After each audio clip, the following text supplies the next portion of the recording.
So I'm making this to tell you all I really love my friends and I really love my family. And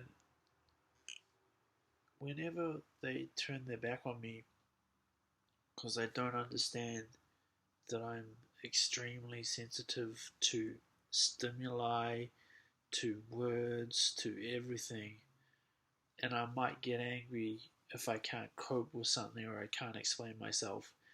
And then if they act like that's my fault, it's kind of just impossible to deal with because I can't explain it if they don't want to know why I'm like that. Like I actually don't choose to be this way. This is how I am.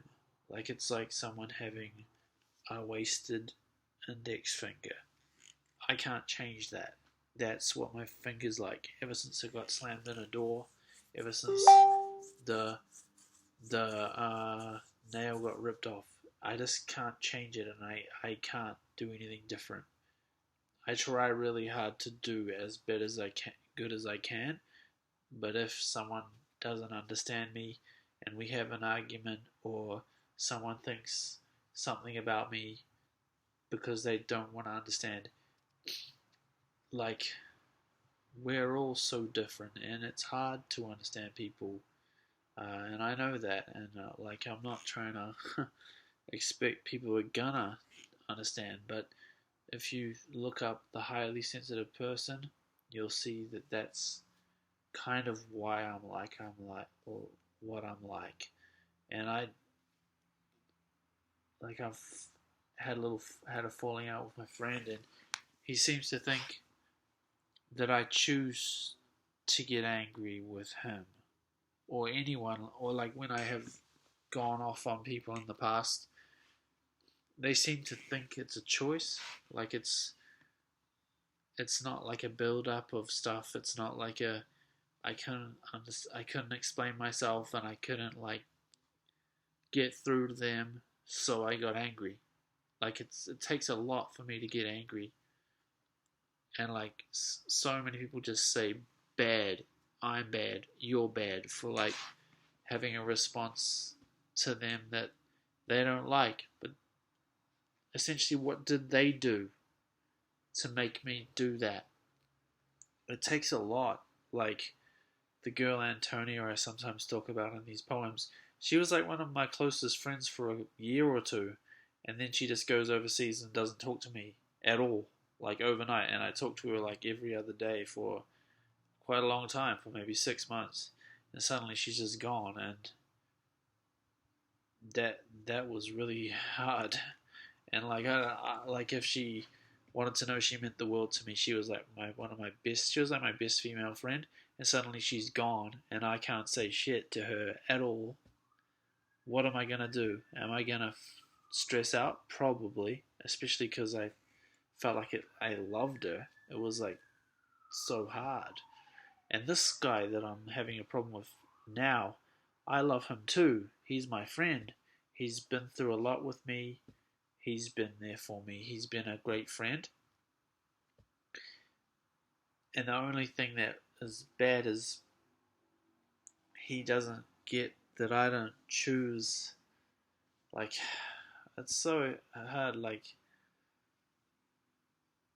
yeah, if people were to go to hospital for mental health or like anything like that, they would kind of get the understanding that like it's a brutal place and they treat you like you're an animal and you don't get any uh, volition of your own, and it's basically you're in hell.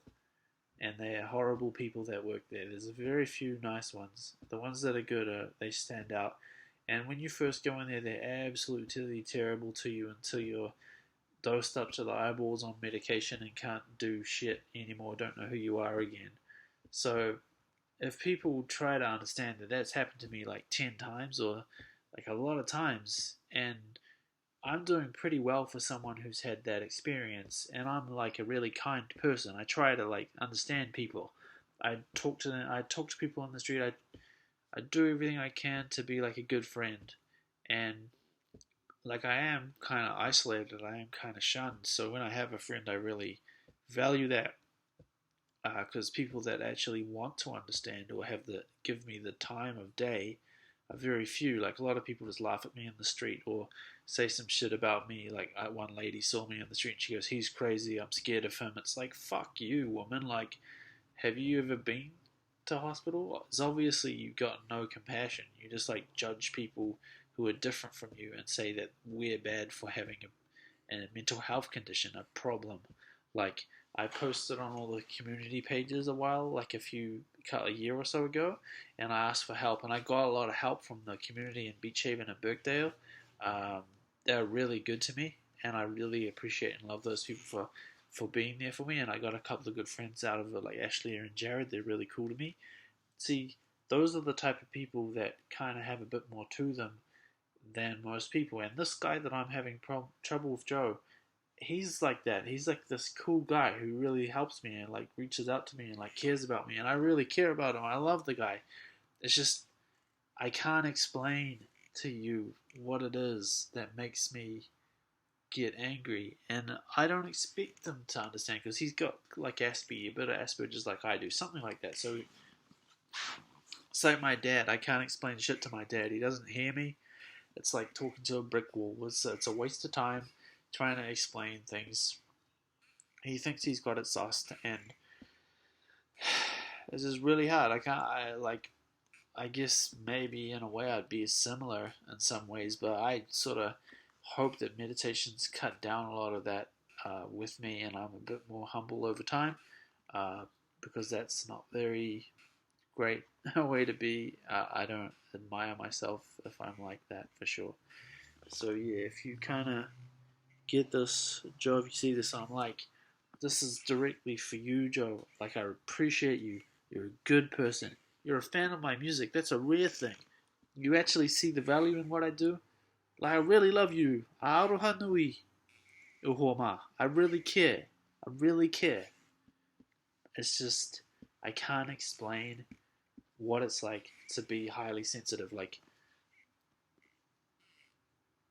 I sit in the dark in my house. Like I could have the windows, I could have the sunlight coming in, but I like the lack of stimuli.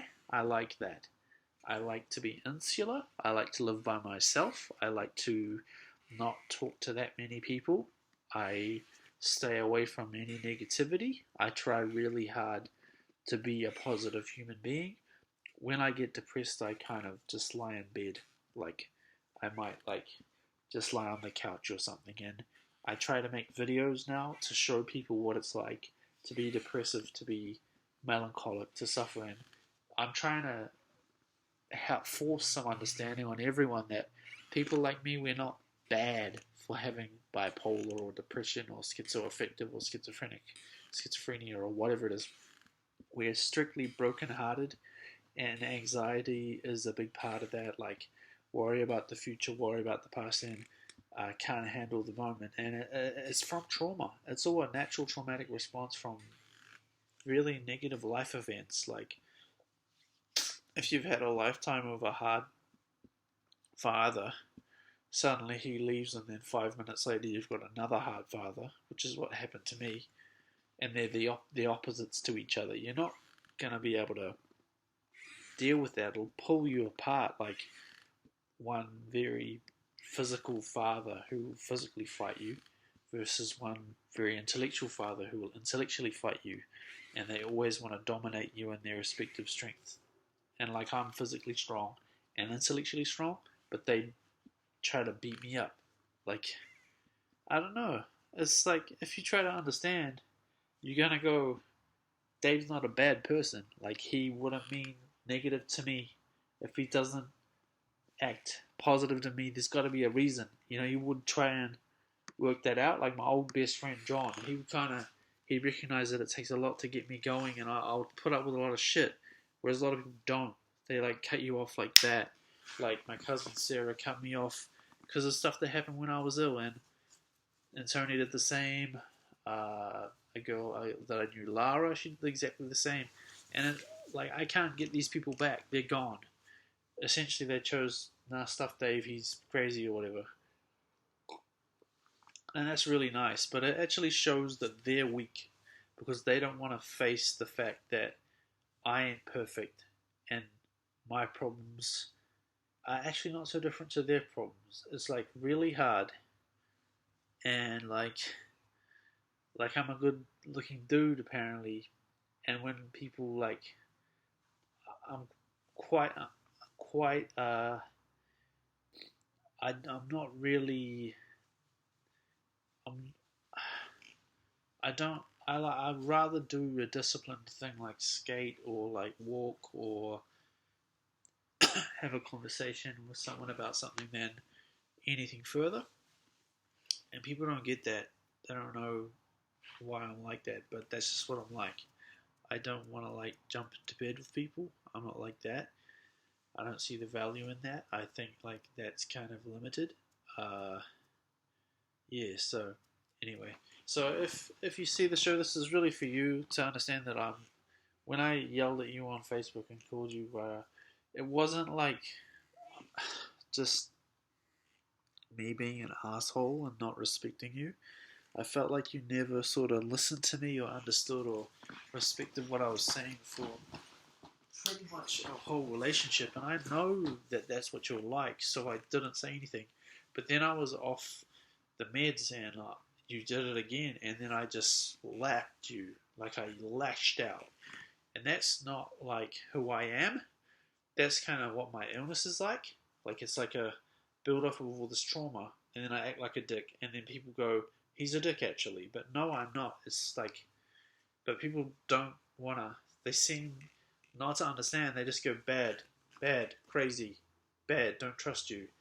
But it's like saying someone's bad for having no legs or like no arm or like a fucked up finger. You know, it's like people are all different. Like we've all got our flaws, we've all got our strengths, we've all got our weaknesses. And I know that Joe's an incredible mind. He's very brilliant. Just like my dad. My stepdad's incredibly brilliant physically. He was like a top Aussie rules player in Tasmania. So often these people with a high level of aptitude in one area lack a lot in other areas. And like I'm not gonna point fingers at what those discrepancies are because I know mine. Uh, I like I need emotional like pacifying really. I need to calm down, and this is why I have low stimuli. This is why I have like low lights. This is why I don't have LEDs. You know, I choose less stimulus to like protect myself and make myself respond better to others. Like I'm often by myself, and I like used to think that was a bad thing, but to be honest, people are stressful often, and I can't change what other people are like. All I can do is change myself. So in my peaceful time, my time I draw pictures, I skate. I like skate by watching videos, imagining it. I write, drawing, and I try to make these videos to explain my situation. So hopefully someone gets something out of it and like can understand their bipolar friend better or the bipolar sister. And like Alexi Pappas in her video with Rich Roll said, like she never wanted to be like her mum because her mum was this crazy bipolar. Like in a way, she's the only reason you're here. Like if I wanted to say my nana was this crazy depressive and my mum too, that's kind of chucking away all of the person. Like, and you don't know what it's like inside those institutions your mum was in. Like it's horrific. Like no one gets better in there. Just like it's like being chucked in the bin. It's like that's the dump for human beings.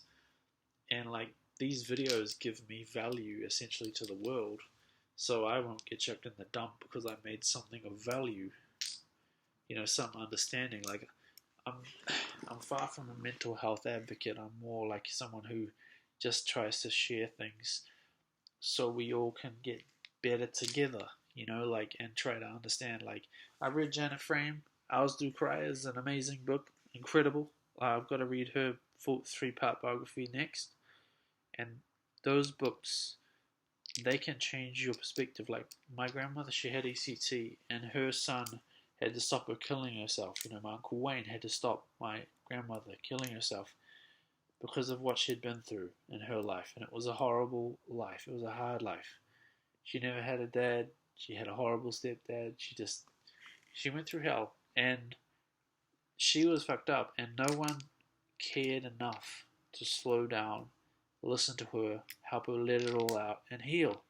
And this is me letting it all out and healing from her, from my family.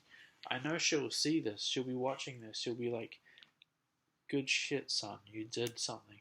You said something.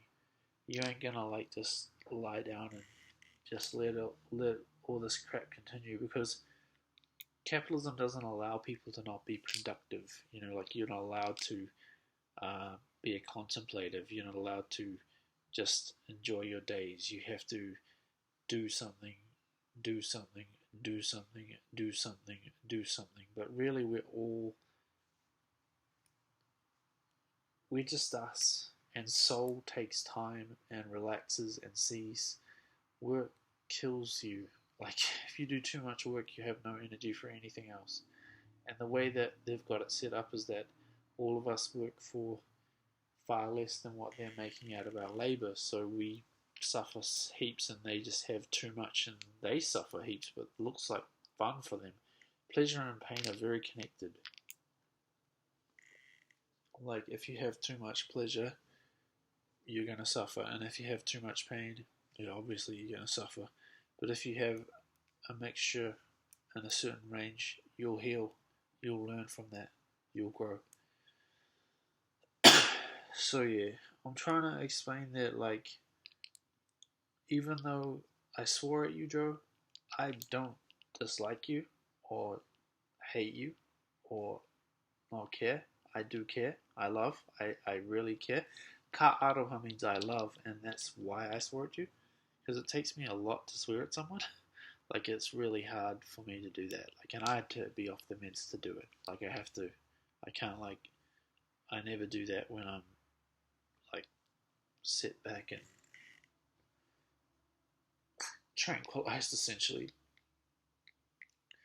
But I swore at my dad, told him all sorts of things, swore at my sister, swore at my mum. But these are all people that I really love that are hard for me to bear, that I can't explain it to them.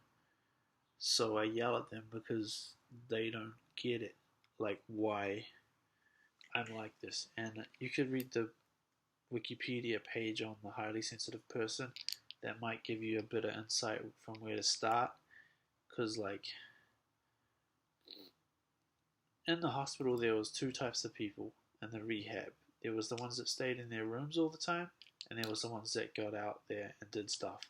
I was out there doing stuff, and it was hard, man. Like, people don't understand. It's like gangs in there. It's like fucking drugs. It's pee. It's fucking hardcore criminals and, like, just all sorts of bad shit. And, like, people with real problems, and it's like a really unhealthy place for anyone to be, especially someone who's vulnerable. It's like hell. And I was there for a couple of months. I was in hospital for 4 months. I remember who visited me. I remember who didn't. I know the ones that didn't probably have a good reason. And yeah, you're one of those that didn't visit, bro. But you came through the computer and you said me I'm awesome, and I appreciate that. I do realize that you do for me things, but I do as much for you. And that's why it's a friendship, and it's not like I owe you and you owe me. Yeah, that's weird. Like, I really appreciated. You're a strong man. You're a Latino. That's a rare person, like in Aotearoa, that I've seen. And you can say that I'm bad or whatever, but, like, I'm just like you. I'm a person just like you. I've got better things to do. Sit around and fuck my head, hang out with the living dead, stick black chip up my nose, get drunk at all the shows. I've gone straight edge. I've gone straight edge. See, like, I really appreciate everyone that gives me time and that I get to do anything at all in this society, which limits people that have mental health problems to like 180 or $200 a week to live on, and that doesn't change. You got to get creative. You got to like work hard. I work hard on my art. I try to sell it. Doesn't sell very much, but when it does, it's a big deal to me. So yeah, I mean, I'm gonna put one of my pieces on the cover of this video. You can buy the original for, let me say, $100.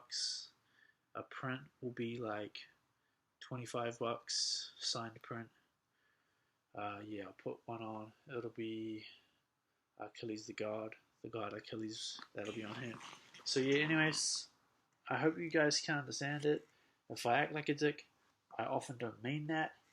I just have certain issues. Like, I take pills, this in the morning, this at night, and an injection in my arm every month because of how seriously I've been treated like shit, and it comes out in my behavior if I don't take that, because it tranquilizes me.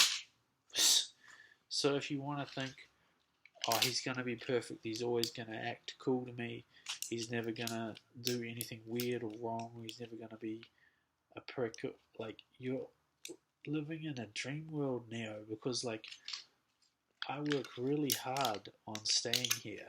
It's fucking hard. Like, I know we all have to do something.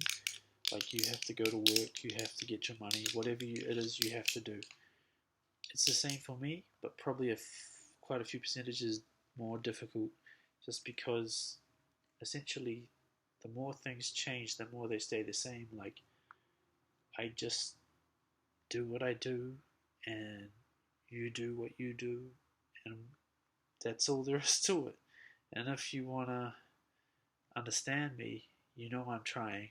And like, if I say it, I'm sorry, I mean that. Like, even if I did something wrong, like, I don't, like, I can give you an example. I always pay my rent every single Wednesday night.